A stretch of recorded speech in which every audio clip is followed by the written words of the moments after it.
What's up, guys? It is the Friday, March 12th edition of the MMA Junkie Twitter Mailbag.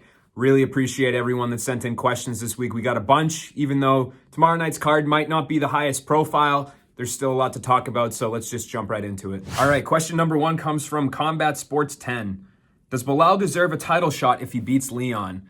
Unfortunately for Belal, I do not think he will get a title shot if he beats Leon, and I think that that's justified. I mean, for me, Leon's resume right now is much more impressive. He's got a long winning streak. He's pretty much been in a really tough limbo. He's taken pretty much every fight that the UFC's offered, whether they be fighters that are unranked like Khamzat Chimaev, whether they be a fighter lower than him in the rankings like Belal Muhammad. So I don't think Belal necessarily is on that same level as Leon when it comes to their resumes. And I think that's important, especially when you got Colby Covington, Jorge Masvidal, these bigger fights in that division right now. So I think if Belal wins tomorrow night, a title eliminator fight would be next, and I think that would be the appropriate option. Matthew Skellhorn asks, do you think Belal is being overlooked in this fight? And it's funny, right? When this fight got booked, I was expecting him to be overlooked, coming in against a guy like Leon Edwards.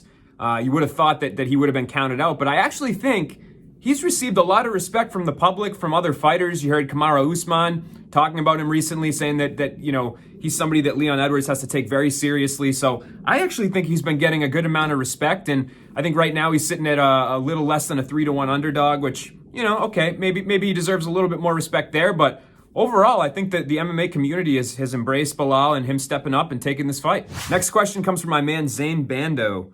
What's the one fight that is being overlooked for Saturday's card and why?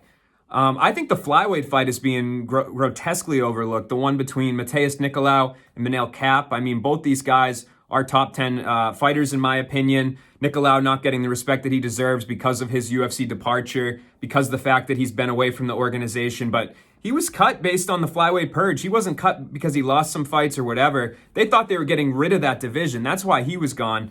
And then Kape obviously had a disappointing UFC debut, a bit gun-shy, had some issues getting his footing under him. Not being able to wear shoes in the fight, I think, might have thrown him a little bit. So that's the fight that I'm looking forward to. I think it has real implications in that division. And flyweights, I mean, come on, they're always fun. All right, we got a question from Ryan Manny, my homie from the 01867. Matt Serra was not in Aljo's corner at UFC 259. He said he was hurt and said he will retire from cornering fighters. Do you think he's really done? Him and Longo are gold together when they're mic'd, and they have some promising young fighters. Would be a shame if he didn't. I love Matt Serra. I love Ray Longo. I don't think that the criticism that Aljamain Sterling's been receiving from this, the way that UFC 259 played out, is fair. With that being said, it's unfortunate to see this scenario play out the way that it is. I mean, that team seems like it's such a close-knit team, and it's unfortunate that Matt Serra feels somewhat disrespected. It's hard to tell. I'm not there. I'm not in the camp. I don't know what's going to happen. But for me, I would really hope that this is something that can be worked out. I mean, Matt Serra yelling at Aljo is just a classic MMA memory from Aljo's fights for me. So I hope to hear it again someday. Hopefully they can figure everything out. And if not, I mean, I can't imagine that some young up-and-comer that Matt Serra helps along asks him to be in his corner and he'll say no. I think we'll see Matt back because MMA retirements are not really something that exists. So I'm guessing corner retirements might not be either. Last question comes from Brody. Is March one of the best months for the UFC you've seen in a while? Without going super in depth with it, I just did a pretty quick scan of the last few years, and it's very tough to find a month that beats March, at least on paper.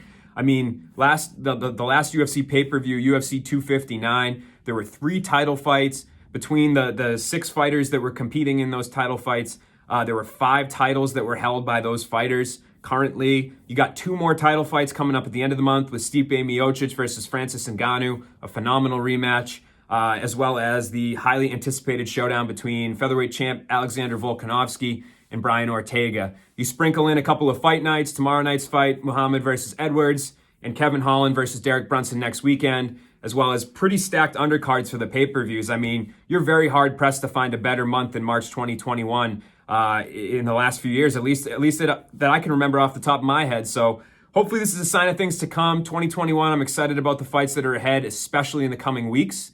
And thank you guys for sending in your questions this week because the response was great as always. Stay locked to MMAJunkie.com. We'll have you guys covered tomorrow night for all the action. And until next week, enjoy the fights, guys.